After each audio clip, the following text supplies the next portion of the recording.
नमस्कार मेरे दोस्तों, मैं आपका अपना आर के खन्ना आज एक बार फिर आपके सामने उपस्थित हूं, लेकर हमारा अपना प्रोग्राम यादों का सिलसिला। यादों का सिलसिला चलता रहा है, चलता रहेगा। यादों का सिलसिला, यादों का सिलसिला, यादों का सिलसिला, यादों का सिलसिला, यादों का सिलसिला। आज हम बात करेंगे सदी के महानायक अमिताभ बच्चन और हिंदी फिल्मों के सबसे पहले सुपरस्टार राजेश खन्ना के बारे में। मेरे दोस्तों, राजेश खन्ना 70s के दौर में जिस समय सुपरस्टार थे, उस समय उनका अपना जलवा ही कुछ और था। उनके बंगले के बाहर हजारों की तादाद में उनके चाहने वालों की भीड़ लगी रहती थी। जिस सेट पे भी वो जाते थे, वहां पर उन्हें चाहने वालों की भीड़ चारों तरफ से घेर लेती थी। ऐसा भी सुनने में आया है कि उनकी सफेद गाड़ी कुछ ही देर बाद लड़कियों के लिपस्टिक के निशानों से भर जाती थी और गुलाबी हो जाती थी, पिंक हो जाती थी।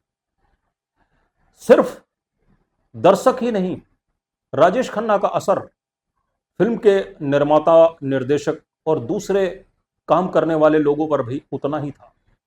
राजेश खन्ना अपने आशीर्वाद बंगलों के जिस आलीशान हॉल में बैठते थे, वहां का नजारा ही कुछ और होता था।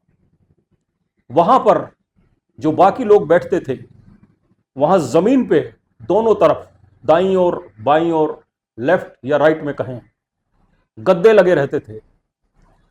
उनके मिलने वाले, चाहे वो कोई भी प्रोड्यूसर हो या डायरेक्टर हो, आकर उन गद्दों पे बैठते थे और राजेश खन्ना की एक कुर्सी उन्हीं के बीच में लगी रहती थी। बीच में राजेश खन्ना बैठते थे।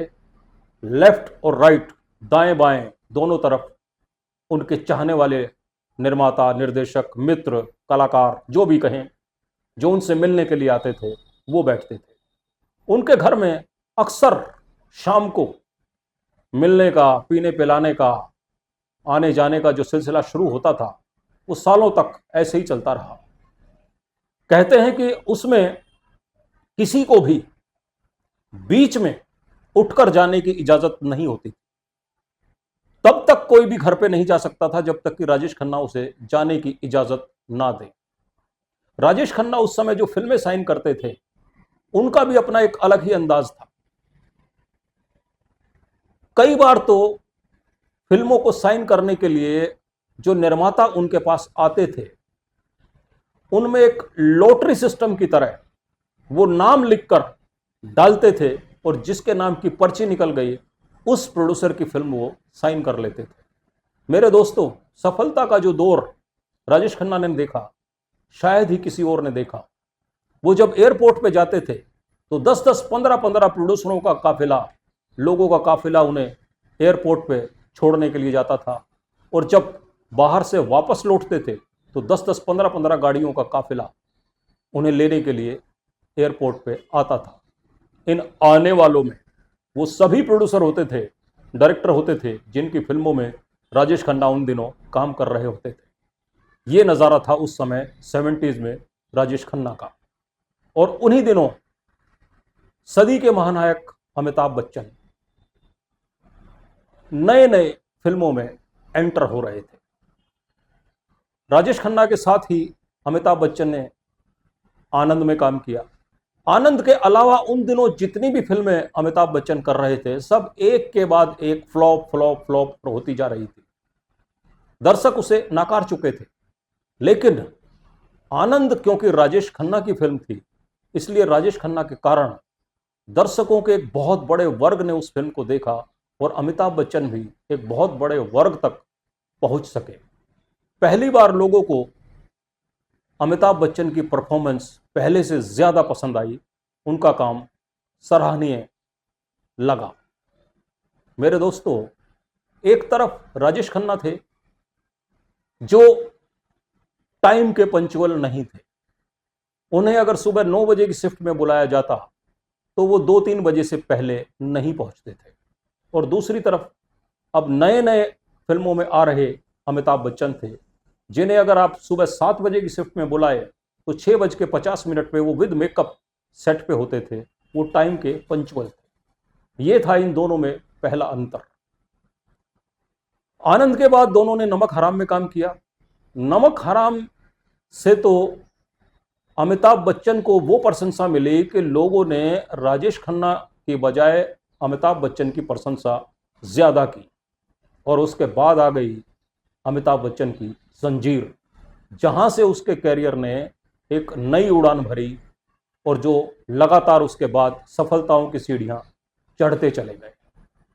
एक तरफ अमिताभ बच्चन जो समय के पाबंद, और दूसरी तरफ राजेश खन्ना जिनका मूड होता था तो वो शूटिंग पे आते थे और अपने हिसाब से सेट पे अपनी मर्जी से जिस समय उनका दिल करेगा उस समय वो सेट पर पहुंचते थे।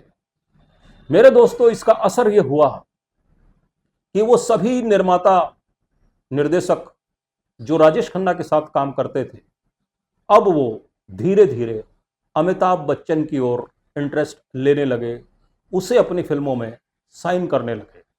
उन्हीं में थे मनमोहन देसाई, जो राजेश खन्ना के साथ रोटी और सच्चा झूठा जैसी सुपर डुपर हिट फिल्में बना चुके थे।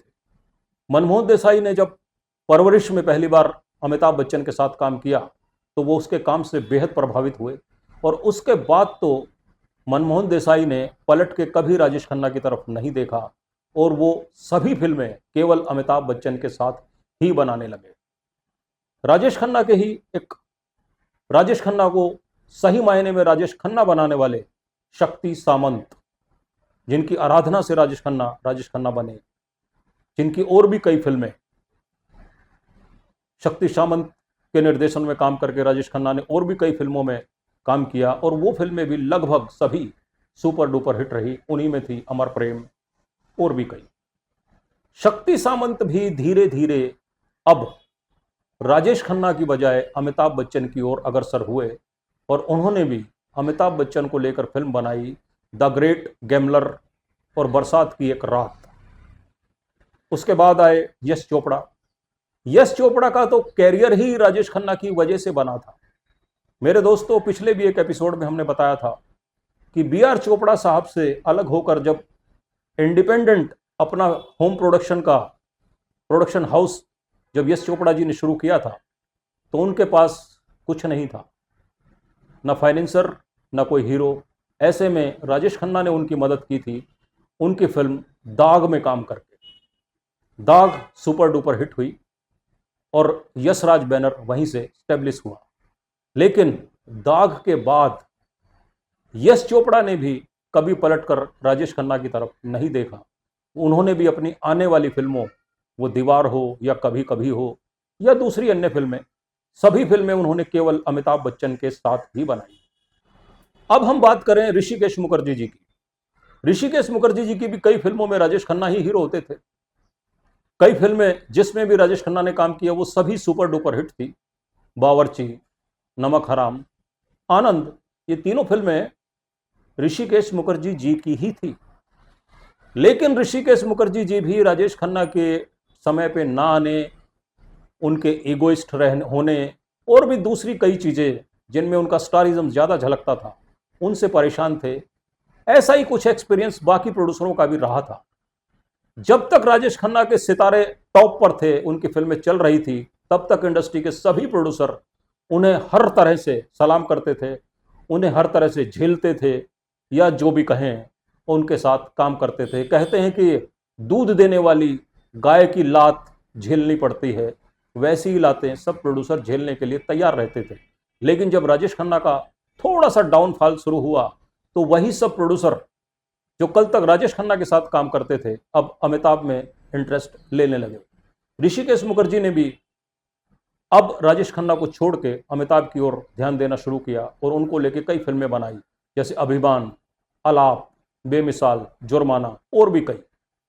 इस तरह से मेरे दोस्तों, अमिताभ बच्चन ने जो सफर आनंद और नमक हराम से राजेश खन्ना के साथ शुरू किया था, धीरे धीरे अगर कहें तो राजेश खन्ना के सारे प्रोड्यूसरों को अपनी तरफ एक एक करके उन्होंने अपने पाले में लाना शुरू किया और उन्हीं प्रोड्यूसर और उन्हीं डायरेक्टरों की वजह से अमिताभ बच्चन सीढ़ी दर सीढ़ी सफलता की ओर बढ़ने लगे। ऐसी ही कुछ और यादों को आपके सामने रखेंगे अगले किसी एपिसोड में। आज इस एपिसोड को यहीं विराम देते हैं। नमस्कार।